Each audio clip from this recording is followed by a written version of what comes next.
Welcome to Stoic Philosophy for Life. This is not just a place to listen to books, it's a space to feel them with your soul. Here, we illuminate your mind with timeless lessons. Awaken your inner strength, cultivate self-minded discipline, and guide your journey of personal growth. Every word is carefully chosen to reach what you're truly seeking: peace, clarity, and lasting transformation. If this feels like the place for you, hit subscribe and walk this path with us every single day. Now, put on your headphones, take a deep breath, and begin the journey of renewing your mind and your life. Ignore these life lessons to be miserable for the rest of your life. Like I did, I spent years chasing things that never made me whole. I listened to voices that told me to move faster, prove more, be louder. I ignored my gut. I betrayed my values. I pushed away silence because it reminded me of how lost I really was. And for a long time, I thought misery was just a phase, something that would pass if I worked hard enough. But misery is not always loud. Sometimes it hides inside a life that looks fine from the outside. What no one tells you is this: being miserable is not always a matter of circumstance. Often it is a matter of ignorance, not stupidity, but willful blindness. The kind where you know something is off, but you keep going. You ignore the warning signs, you silence the voice inside, you numb yourself with busyness, and before you know it, you are stuck in a life you built for the wrong reasons. The Stoics taught that misery begins when we confuse what is in our control with what is not. Epictetus wrote, "It is not things themselves that disturb us, but our opinions about them." I used to think people made me miserable, situations, failures. But the truth is, what made me miserable were the lessons I refused to learn, the patterns I repeated, the thoughts I fed. Misery grows when we neglect the internal work. It thrives when we prioritize comfort over clarity, distraction over discipline. If you are not careful, you will spend your whole life avoiding the very truths that could set you free. You will blame others, blame timing, blame circumstances, and yet nothing will change. Because the only real shift happens when you finally stop avoiding what is hard to hear. So let us be honest. If you want to be miserable for the rest of your life, here is what you do. Ignore your instincts. Stay in environments that shrink you. Keep people around who drain your spirit. Never set boundaries. Avoid stillness. Hide your wounds. Seek validation at all costs. Compromise your integrity for comfort. Chase success instead of meaning. And most importantly, never question the stories you tell yourself. But if you are tired of being miserable, truly tired, then this is your invitation to begin again. Not with a loud announcement, not with a grand gesture, but with a simple, quiet decision. I will no longer ignore what is trying to teach me. In this series, I will walk you through the life lessons that nearly destroyed me when I ignored them, and how everything began to change when I finally listened. These are not theories, they are hard-won truths, forged in failure, burned into me through regret. And maybe if you let them in, they will save you time, maybe even years.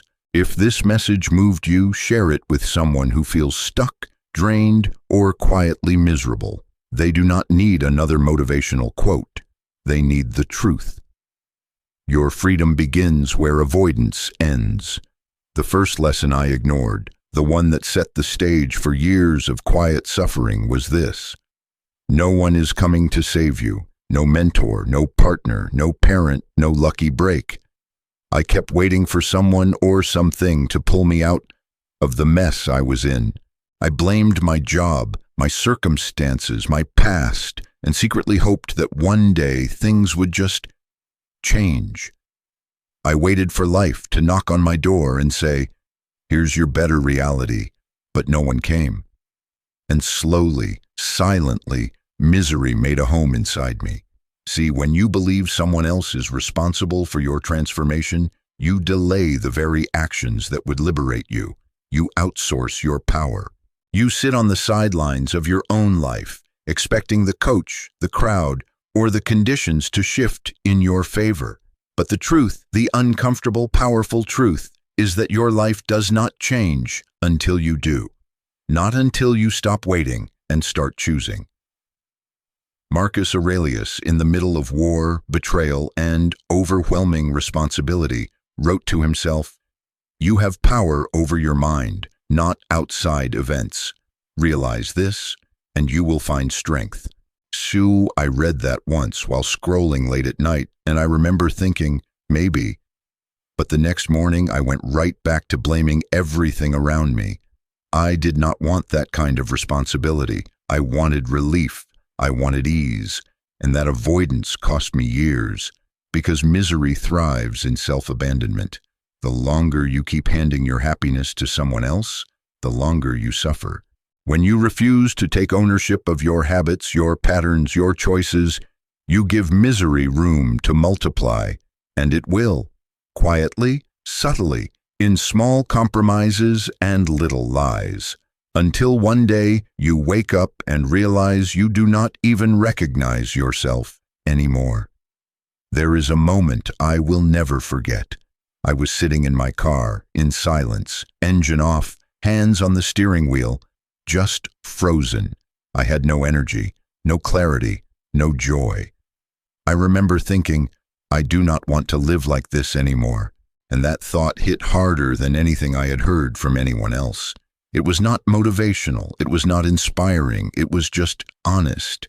That was the day I stopped waiting, not for some grand sign, not for someone to give me permission. I just decided I would no longer tolerate this version of myself. That was the start. Nothing changed outside of me.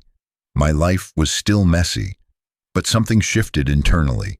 I stopped negotiating with my excuses. I stopped explaining my inaction.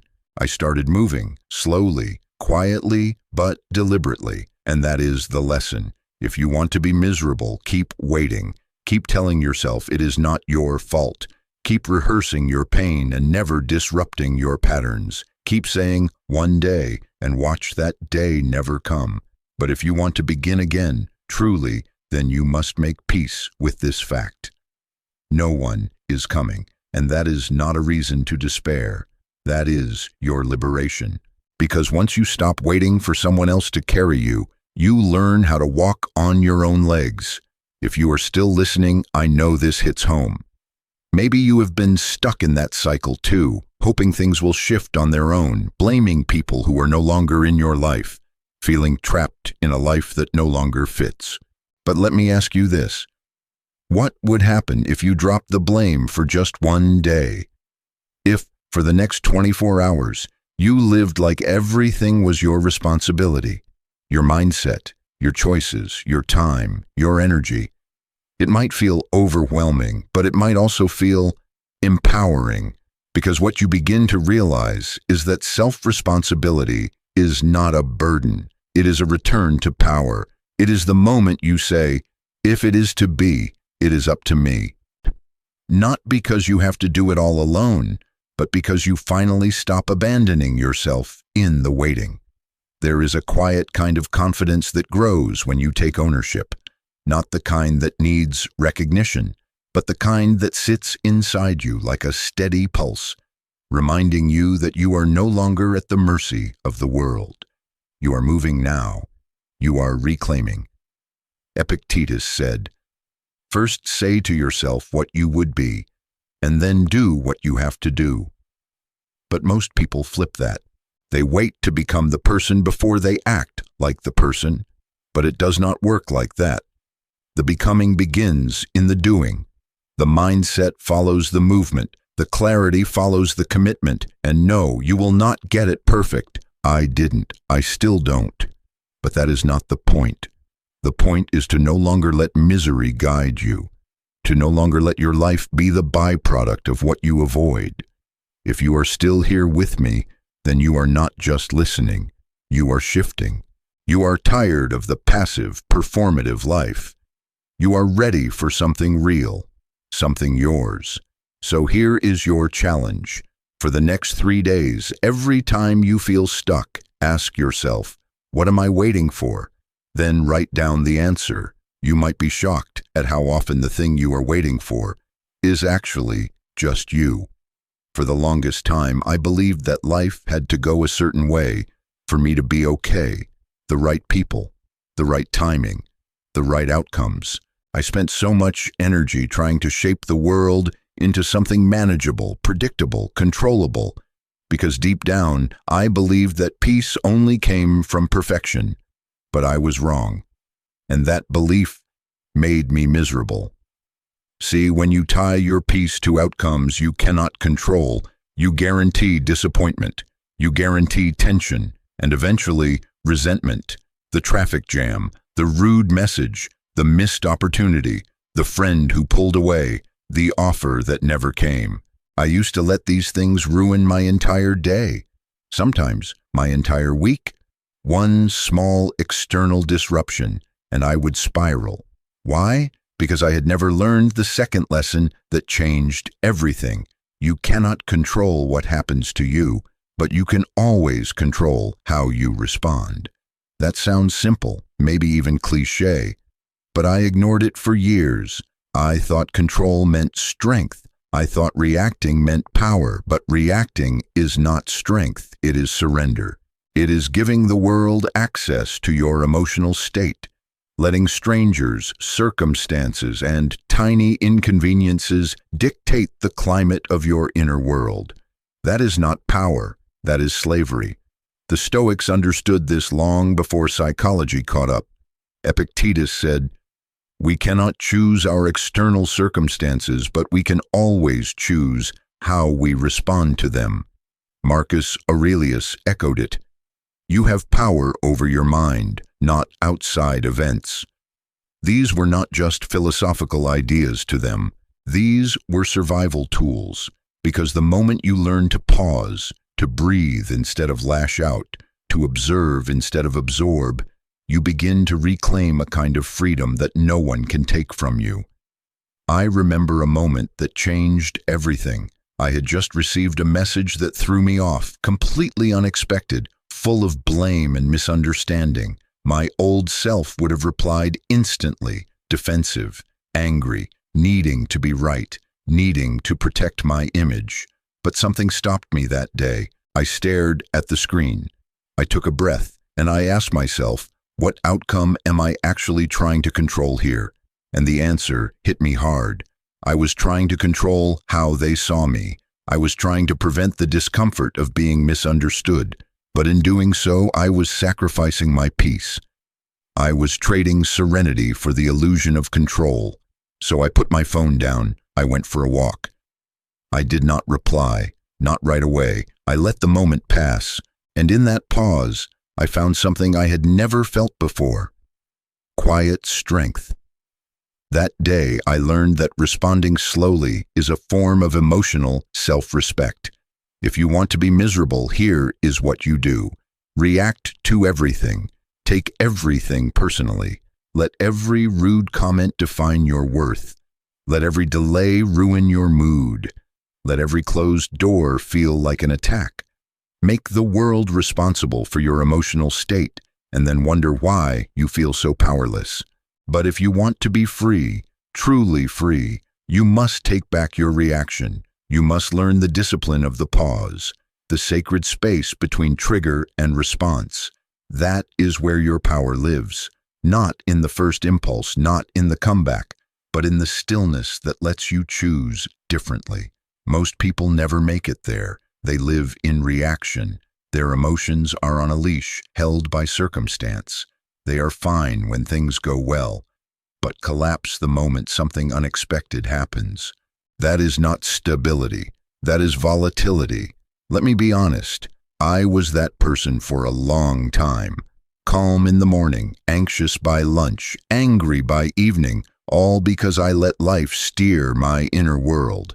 It was exhausting, not because life was especially cruel, but because I was especially reactive. Every day, a new storm. Every conversation, a battlefield. Every silence, a source of suspicion. I had no idea how much energy I was wasting on things I could not control, until one day I stopped and asked, what if peace does not come from fixing everything out there, but from mastering what is in here? That question became a turning point, and it can be yours too. If you are still here, still listening, then you know what I mean. You have felt the exhaustion of being tossed around by your emotions. You have tried to control too many things, people's opinions, outcomes, timing, the weather of the world. But the more you try to hold it all together, the more you come undone. So here is the shift. Instead of trying to control the storm, learn to be the eye of it. That means practicing restraint. It means choosing not to reply immediately. It means breathing before speaking. It means letting someone be wrong about you without needing to correct them. It means understanding that peace is not about everything going your way. It is about you not falling apart when it does not. This is emotional sovereignty, and it begins with a question. What part of this is mine to control? Your response is always yours. Your breath is always yours. Your perspective, always yours. Let the world do what it does. Let people say what they say. Let things unfold the way they will. And while all that happens, you remain centered, clear, present. It is not easy, but it is worth it. And once you taste it, once you experience the strength of being unshaken, you will never go back to the chaos of reactivity. If you are serious about this, try this practice. For the next 7 days, choose one trigger, one thing that normally makes you spiral. And every time it shows up, pause. Do not react. Do not respond. Just notice, breathe, watch, choose, write about it, reflect on it, and slowly you will see something beautiful start to unfold. Space. And in that space, you will meet a version of yourself who does not need control to feel calm. That version of you is closer than you think. I used to think I was falling behind. Every time I opened my phone, it felt like everyone else had it figured out. They were fitter, happier, more successful. Their lives looked effortless, clean, curated, and mine? It felt like noise, messy mornings, silent nights, a to-do list that never ended, questions with no answers. I compared, I judged, I scrolled, and each time I felt smaller. If you want to be miserable for the rest of your life, here is a sure way to do it. Measure your progress with someone else's ruler. Comparison is the fastest way to forget who you are. It is subtle at first, a glance, a thought, a small moment of envy, but over time, it becomes a habit. You stop appreciating your pace. You lose sight of your values. You begin to believe that success is a destination someone else already reached, and you are just trying to catch up. I ignored this lesson for years. I thought comparison was motivational. I used it like fuel. If they can do it, so can I. But what I did not realize was that the engine I was feeding was my ego, not my soul, not my spirit, just the anxious, insecure part of me that was desperate to be seen, to be validated, to be worthy by someone else's standard. And slowly, it drained me. The Stoics warned about this trap. Marcus Aurelius wrote, "It never ceases to amaze me. We all love ourselves more than other people, but care more about their opinion than our own." That line stopped me, because I saw myself in it. I claimed to be on my own path, but my eyes were always somewhere else, watching, measuring, wanting. I once spent months building something, quietly, with focus, and then in one moment I saw someone else doing it better, faster, louder. And just like that, I began to doubt my own work. I questioned my pace, my worth, my direction, all because I forgot the truth. Their path is not mine. Their timing is not mine. Their light does not dim mine. Comparison is not just a distraction. It is a distortion. It makes you forget what matters. It turns life into a scoreboard. And the more you play that game, the more you lose. Because there is always someone ahead. always someone doing more. But here is what I finally learned. Life is not a race, it is a rhythm. And the moment you find yours, you stop needing theirs. If you are still listening, I know this hits something deep in you. Maybe you have felt the sting of seeing someone else succeed while you are still struggling. Maybe you have wondered, what is wrong with me? Maybe you have even celebrated someone's loss in secret because their wins made you feel smaller. It is okay to admit that. This is not about shame. It is about freedom. Freedom from a system that tells you your worth is based on where you stand relative to others, that success is scarce, that you must compete or be forgotten, that you are only as good as your last achievement. But what if none of that is true? What if your only competition is the person you were yesterday? What if your real measure is not how quickly you succeed, but how deeply you live? What if peace comes not from getting ahead, but from getting aligned? Let me offer you a metaphor. Imagine you are in a forest. Trees of every size, shape, and age surround you. Would you ever say, "This tree is better than that one"? Of course not. Each tree grows at its own pace. Each bends toward light in its own way. Each draws water from a different source. But together they create something beautiful. No one rushes. No one compares. They just grow. That is what your life is meant to be. Stop trying to bloom like someone else. Your soil is different. Your roots are different. Your storms are different. And your light will come in its own time. If you want to keep suffering, then keep scrolling. Keep watching others live while you wait for your turn. Keep refreshing feeds instead of refreshing your mind. But if you are tired, really tired, then step back, turn inward, ask yourself, what does my life need right now, regardless of what anyone else is doing? The answers will surprise you. They will not come from the noise. They will come from the stillness. Here is something I want you to try for the next 3 days. Take a comparison detox. No social media, no gossip, no peeking into other people's timelines. Use that space to reconnect with your own values. Write down 3 things you are building quietly, and every time your mind wanders to someone else's path, gently bring it back. This is my path, my pace, my peace.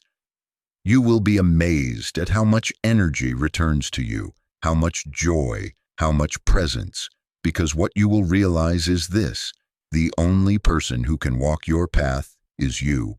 If you truly want to stay miserable, if you want to ensure that no matter how much success you gain, peace always escapes you, then here is a guaranteed way to do it. Hold on to every grudge. Rehearse every betrayal. Relive every insult. Refuse to forgive, especially yourself. I did that for years. I thought forgiveness was weakness, that letting go meant giving people a free pass, that if I stopped replaying what happened, I would forget how much it hurt. So I held on tightly. I thought the pain would keep me sharp, thought the memory would protect me from future wounds. But what it really did was poison me from the inside out. There is no prison more cruel than resentment. It does not matter if your outer life looks calm. If inside you are still bound by the weight of what you refuse to release, you are not free. You are still living in reaction to something that already ended. You are still handing your peace to someone who may not even remember what they did. Seneca said, "He who does not prevent a wrong is as guilty as he who commits it." I used to think this was about justice, but I now believe it applies to ourselves, because every time we refuse to forgive, we allow the original wound to continue hurting us. We become accomplices to our own suffering, and we justify it by saying, "They do not deserve my forgiveness." But here is the truth I learned too late. Forgiveness is not about deserving, it is about deciding. Forgiveness is not saying, "It was okay." It is saying, "I will no longer carry this weight." It is not a favor to the person who hurt you. It is an act of self-liberation. It is closing a door that has been open too long letting in drafts of bitterness and noise. And until you close that door, every new chapter will be tainted by the old one. There is a story I once heard about two monks who were walking through a village. They saw a woman struggling to cross a muddy path. One monk offered to carry her. She said nothing, but accepted. He placed her down safely on the other side. They continued, walking. An hour passed. 2. Then the second monk said, "I cannot believe you carried her. You know we are not supposed to touch women." The first monk smiled and replied, "I put her down hours ago. Why are you still carrying her?" That is what unforgiveness does. It keeps you carrying what no longer exists. And often, the person you are holding it against has moved on, forgotten, lived, while you stay stuck, dragging the past behind you like a heavy shadow. But what happens when the person you cannot forgive is yourself? That was my story. I could forgive others, eventually, but I could not forgive myself for the choices I made, the words I said, the things I tolerated, the moments I ignored my own voice. I wore that regret like a badge, thinking it would keep me humble, but all it did was keep me small. Epictetus said, "It is impossible for a man to learn what he thinks he already knows." And I would add, it is impossible to grow when you still hate the person you used to be. Self-growth demands self-compassion, and self-compassion begins with self-forgiveness. You cannot hate yourself into a better version. You cannot shame yourself into strength. You become powerful when you say, "Yes, I made mistakes. Yes, I tolerated things I should not have, but that version of me got me here, and now I choose different." If you are still listening, then maybe you too have something you are carrying. A person, a decision, a version of yourself you secretly resent, and you have tried everything: distraction, denial, discipline, but nothing works, because what you need is not more willpower. What you need is release. So here is what I want to offer you.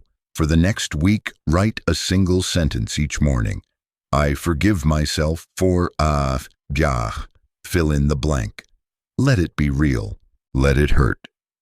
Let it soften you. You do not need to fix it. You only need to stop holding it like a blade.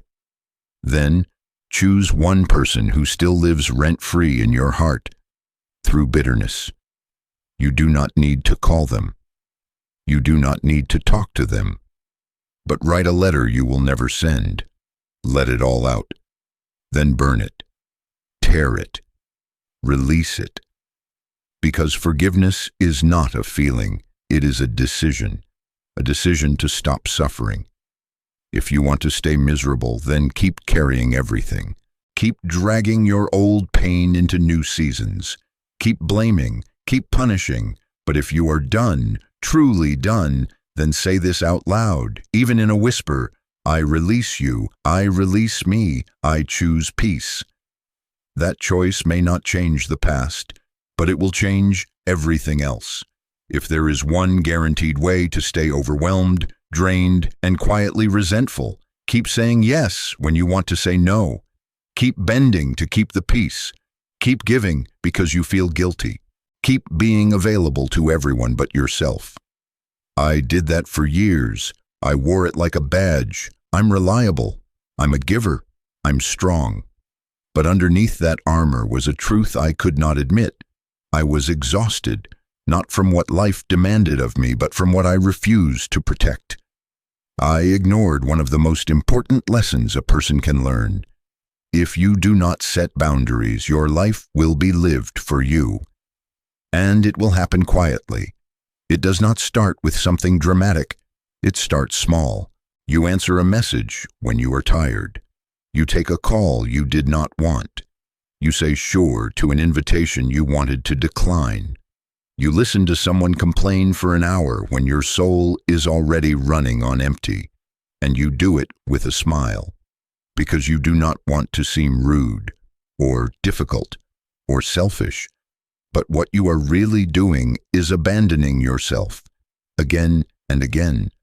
I used to believe that being a good person meant being constantly accessible, constantly helpful, constantly agreeable. But what I did not understand was that goodness without boundaries is not kindness. It is self-erasure. It is a slow disintegration of your identity. And one day you wake up and you are not even sure what you actually want anymore, because your life has been lived for the comfort of others. The Stoics had no patience for this kind of martyrdom. Epictetus taught, first say to yourself what you would be, and then do what you have to do. Not what others want you to do, not what pleases the crowd, but what aligns with your truth. Seneca was even more direct. He who is everywhere is nowhere. Think about that. If you are always available, always accommodating, always stretching yourself thin, you are never truly present anywhere, not in your work, not in your relationships, not in your solitude. Your energy is fragmented, scattered, and your peace, non-existent. One day, I hit my limit. I remember it clearly. 3 back-to-back favors, none of which I wanted to say yes to. I smiled through all of them. But by the end of the day, I found myself snapping at someone I loved because I had nothing left to give. And in that moment, I realized something painful. I was not being kind. I was being compliant, and it was costing me everything. If you want to be miserable for the rest of your life, just keep prioritizing everyone else's expectations over your own needs. Keep thinking no means you are a bad person. Keep confusing guilt with generosity, and most of all, keep ignoring the voice inside you that is quietly whispering, enough. But if you want freedom, peace, clarity, then you must learn the art of the boundary. A boundary is not a wall. It is not a punishment. It is a declaration of what is sacred to you, your time, your energy, your space, your mental well-being. And the truth is, the people who truly care about you will respect it. The ones who do not were only comfortable with your compliance. I know this is hard, especially if you were raised to please, if you were taught that love means sacrifice, that being liked is more important than being whole. But let me ask you this, when was the last time you did something entirely for yourself, without explaining, justifying, or apologizing for it? If the answer is, I can't remember, then this is your wake-up call. Start small. Practice saying, let me get back to you, instead of saying yes on impulse. Practice turning off your phone when you are tired. Practice honoring your energy without needing to explain why. And most of all, practice forgiving yourself for the moments when you failed to protect your peace in the past. You did what you knew. Now you know better. If you are still listening, I know this resonates. Maybe you are the one who carries everyone else, the one who never complains, the one who gets called strong while silently breaking. But strength without boundaries is burnout, and there is no reward for destroying yourself to keep others comfortable. So here is what I want you to do this week. Choose one area of your life where you feel constantly overextended. Write down 3 boundaries that, if honored, would change everything. Then, this is the hard part, communicate one of them, kindly, clearly, without apology. You might feel guilt at first. That is normal. But on the other side of that guilt is freedom, real, embodied, unshakable freedom. Marcus Aurelius said, do not waste time arguing what a good man should be one.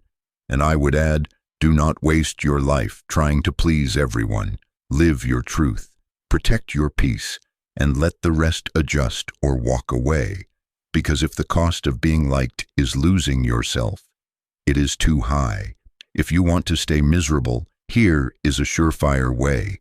Never learn how to be alone. Keep filling the silence. Keep surrounding yourself with noise, people, distractions, anything to avoid the weight of your own company. That is what I did. For years, I mistook presence for peace. I thought that if someone was there, then I must be okay. But the truth was, I was not okay. I was just busy. And there is a big difference. Silence terrified me. Empty rooms felt like mirrors, so I avoided them. I rushed into relationships. I answered every text. I said yes to plans I did not want. I stayed too long in conversations that went nowhere because I was scared. Scared that if I stopped moving, I would have to face what was inside me. And what was inside felt too much to handle.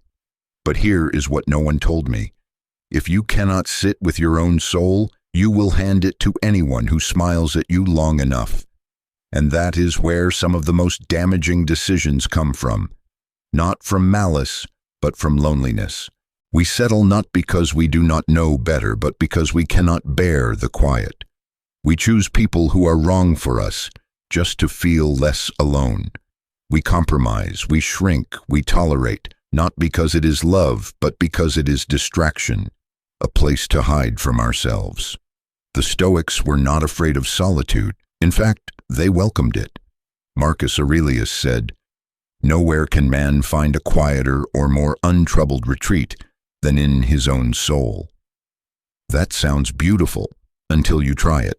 Until you sit down, alone, with no screen, no music, no voice but your own, and suddenly everything surfaces, the grief, the doubt, the longing, the regret. That moment is what I used to run from, but that moment is also where healing begins. I used to think solitude was emptiness, but over time I learned it is fullness, if you stay long enough to feel it.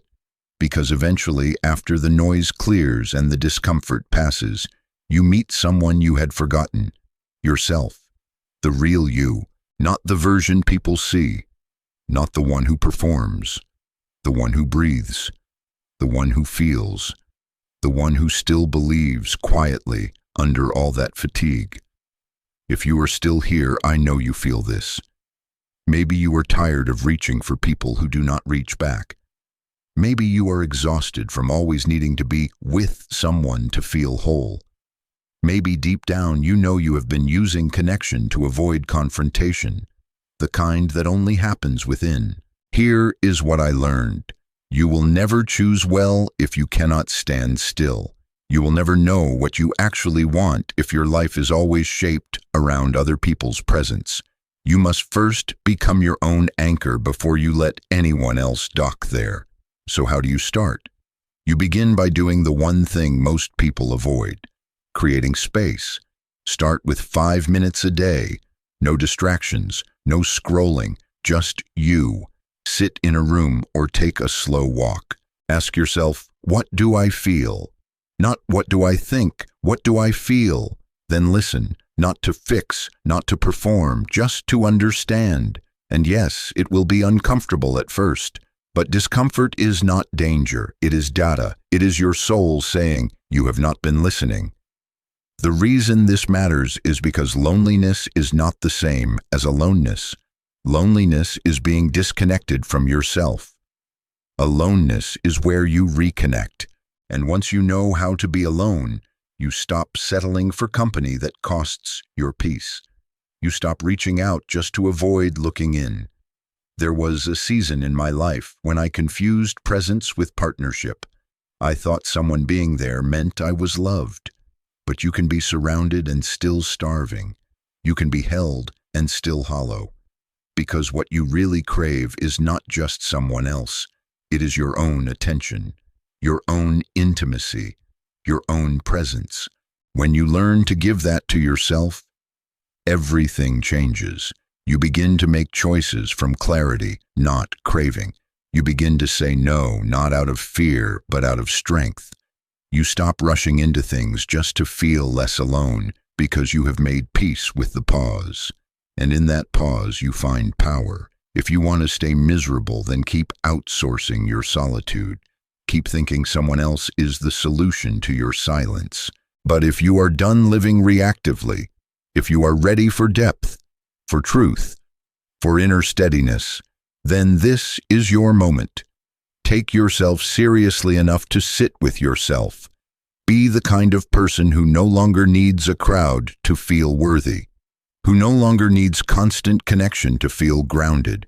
who can sit in a quiet room and feel full, not because everything is figured out, but because nothing needs to be escaped. That is not just strength, that is freedom. If there is one habit that will quietly dismantle your identity over time, it is this: living for approval, basing your choices, your tone, your timing, your truth on how well it will be received.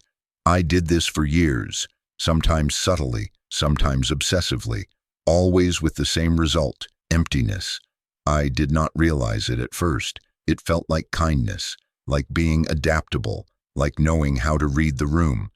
But what I was really doing was disappearing, slowly, one apology at a time, one self-correction at a time, one silence, one smile, one forced yes at a time.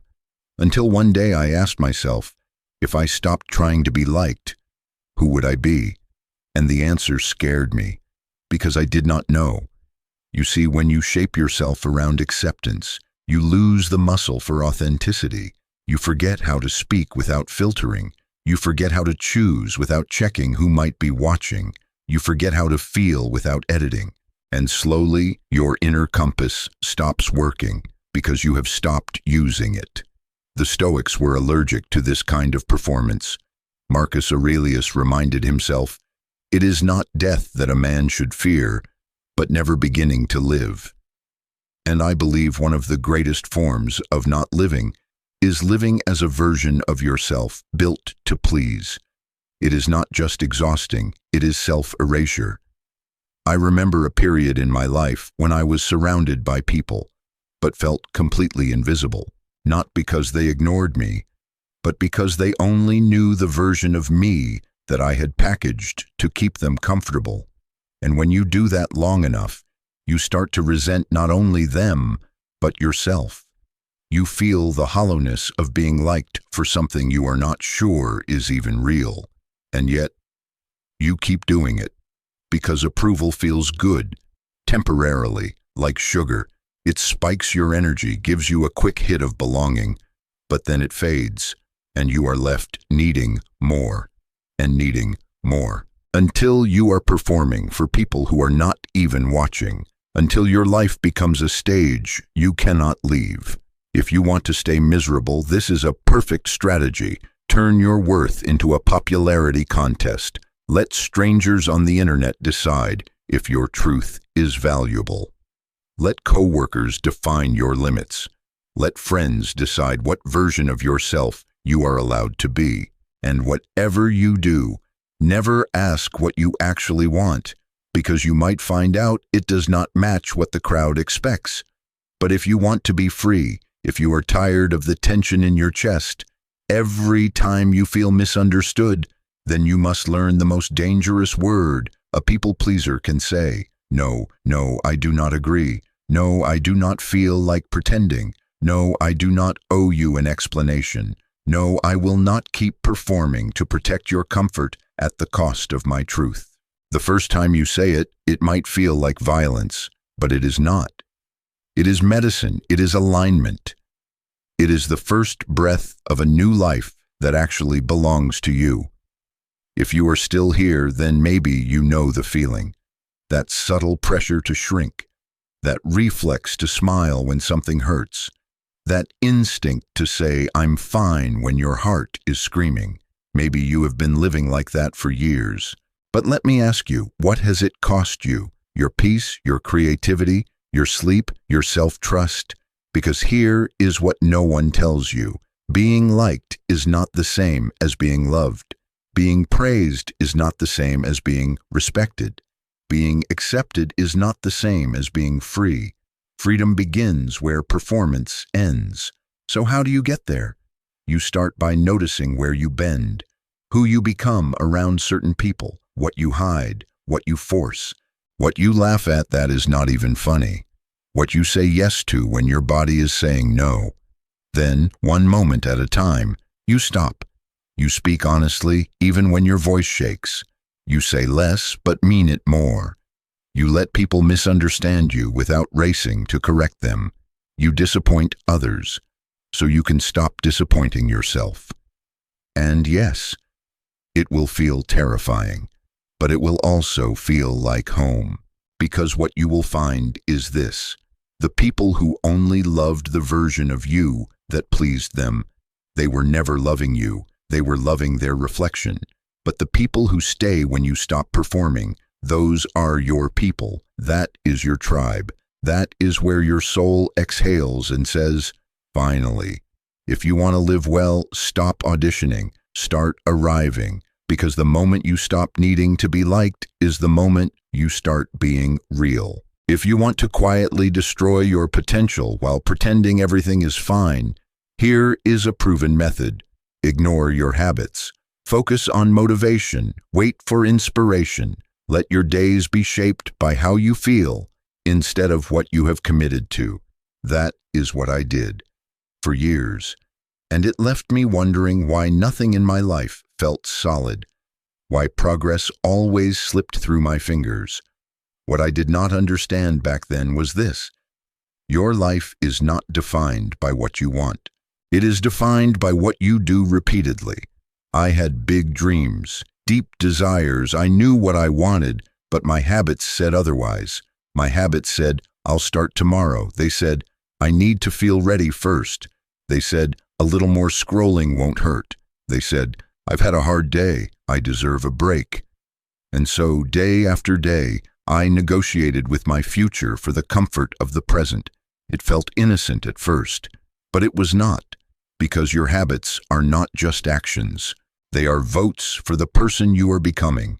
And every skipped workout, every wasted hour, every time I chose comfort over consistency, I was casting a vote for a weaker version of myself, for a life built on delay, for a reality I would later resent.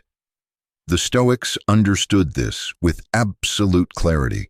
Marcus Aurelius wrote, "You must build up your life action by action, and be content if each one achieves its goal as far as possible."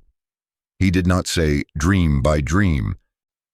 He said action by action, because that is where real change happens, not in moments of clarity, but in rituals of discipline.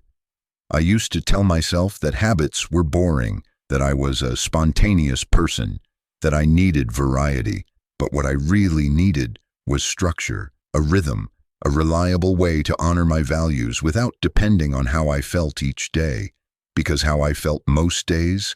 Tired, distracted, unfocused, and that is what dictated my results until I took control of my habits. If you are still here, then I know this speaks to something inside you. Maybe you have dreams you have not touched in months. Maybe you keep telling yourself you will get serious soon. Maybe your mornings slip away in noise and your nights end in regret. And maybe, like me, you are done pretending that willpower alone is enough. Here is the truth: you do not rise to the level of your goals. You fall to the level of your systems. And if your systems are chaotic, lazy, inconsistent, so is your growth. Misery does not show up all at once. It arrives in increments, in broken promises to yourself, in mornings that begin with avoidance, in nights spent scrolling instead of reflecting, and each of those small choices stacks slowly into a life you never meant to build. But the same is true in reverse. Freedom also comes in increments, in small, repeated acts of discipline, in saying no to impulse, in choosing alignment over indulgence, in building habits that reflect who you want to be, not who you feel like being. Start simple. Wake up at the same time every day, even when you do not want to. Move your body, feed your mind, touch silence, review your direction, cut one distraction, track one behavior, and do it before the world asks anything from you, because your first hour sets the tone, and if your day begins in reaction, it will end in regret. Seneca wrote, "We suffer more often in imagination than in reality." I would add, we suffer more often in poor routines than in actual failure, because when you live without rhythm, you lose access to momentum, and when you lose momentum, everything feels harder than it really is. Most people think habits are about productivity, but they are not. Habits are about identity, about building trust with yourself, about becoming the kind of person who follows through, who honors their word, even when no one is watching, especially then. I remember the first time I committed to a simple morning ritual. It was nothing special, just water, movement, journaling, and silence. 15 minutes, but what changed was not my schedule, it was my energy. I stopped feeling like life was something I was reacting to. I started feeling like I was steering. It was not glamorous, but it was honest. And slowly, my days changed, then my mind, then my life. If you want to stay miserable, keep living by default. Keep letting your habits be dictated by distraction. Keep waiting for motivation. But if you are ready to shift, truly shift, then start building small rituals that reflect who you are becoming. And do them even when you do not feel like it. Especially then. Because that is when it counts.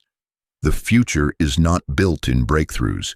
It is built in repetition. For the longest time, I believed that ignoring pain was the same as healing. That if I stayed busy, kept smiling, kept achieving, eventually the ache would dissolve on its own. I thought time would take care of it. That if I distracted myself long enough, the sadness, the guilt, the anger, they would just fade. But they did not. They stayed, quietly, patiently, just beneath the surface, and they waited for stillness, for silence, for any moment when I was no longer distracted. That is when they would rise. That is when the truth I had been avoiding would flood my mind. And for years, I mistook that flood for weakness. So I built walls. I got really good at being fine. I ignored one of the most powerful life lessons. Unfelt pain does not disappear. It transforms, and it usually becomes self-sabotage. Pain you do not face becomes choices you cannot explain, reactions you cannot control, patterns you cannot break, and if you are not careful, it becomes your personality. You say things like, "That's just who I am," but it is not. It is who you became while avoiding what hurt. Marcus Aurelius wrote, "Do not be disturbed. Uncomplicate yourself." But what if the most complicated part of your life is the pain you refuse to name? The Stoics never said to ignore pain. They said to understand it, to study it, to master your response, not by numbing it, but by confronting it with clarity. Epictetus said, "It is not what happens to you, but how you react to it that matters." And you cannot react wisely to something you pretend does not exist. I ignored that wisdom. I pushed pain into the corner and called it strength. I turned away from the mirror and called it healing. I said, "I'm over it," before I had even started the work. But pain has a way of showing up, whether you acknowledge it or not. It shows up in how you treat people who remind you of what hurt you. It shows up in how you distract yourself the moment things get quiet. It shows up in how you sabotage good things because you do not feel worthy of them. It shows up in how you never feel safe, even in safe places. If you want to stay miserable, do this. Keep numbing, keep running, keep saying it's fine when it is not. Keep using food, phones, sex, sarcasm, whatever tools you have to stay one step ahead of the truth. But if you are done, truly done, then this is your invitation. Turn around and face it. Sit with the ache, let the sadness speak. Ask the anger what it is trying to protect. Ask the guilt what it is trying to redeem. You do not need to drown in it. You just need to stop pretending it is not there. Pain is a messenger, and if you ignore the message long enough, it will scream. But if you listen, if you finally listen, it will soften. It will show you where you bled, where you abandoned yourself, where you started pretending, and then it will teach you how to come back. If you are still here listening, I know you have pain. Maybe it is fresh, maybe it is old. Maybe it is a wound no one else sees, but you feel it every day. And maybe, like me, you are tired of pretending it does not exist. So here is what I want you to try. Tonight, instead of reaching for distraction, reach for honesty. Sit in silence. Ask yourself, where does it hurt? And do not rush to fix it. Just listen. Hold space for it the way you wish someone had held space for you. Then write it down. Name it. Claim it. Let the words bleed onto paper so they stop bleeding into your behavior. Because healing does not begin with pretending. It begins with presence. And no, this is not easy, but the alternative is harder. Carrying pain that continues to shape you in ways you do not understand. Let me be clear. Facing your pain does not mean you have failed. It means you are ready to be free. You do not need to relive it. You need to release it. And you cannot release what you still deny. So give yourself the gift of truth. The truth that you hurt. The truth that you coped. The truth that you survived. And now, the truth that you are ready for more. Not more pretending, more presence. There was a time when I woke up every day feeling like I was late to something, but I did not know what. Just this vague pressure, this invisible weight that followed me from morning to night. I was busy, I was moving, but I was not going anywhere that mattered. I was checking boxes, replying to emails, attending meetings, running errands. But underneath it all, I was drifting. I had confused motion with meaning, and I had ignored a truth that would haunt me for years. If you do not define your purpose, the world will do it for you. I thought purpose was something grand, something you stumble into after enough soul-searching or success. I waited for clarity to arrive like a letter in the mail, but it never did. Because purpose is not found. It is chosen, built, refined, lived into, and until you choose it, life becomes a loop. The Stoics understood this. Marcus Aurelius, in the thick of empire and war, reminded himself daily, do not waste time on what you cannot control. Instead, concentrate on what you can, your choices, your actions, your purpose. He knew the enemy of peace was not chaos, it was aimlessness. When you wake up without purpose, you become vulnerable to everything. To distraction, to comparison, to burnout, to being pulled into other people's urgency.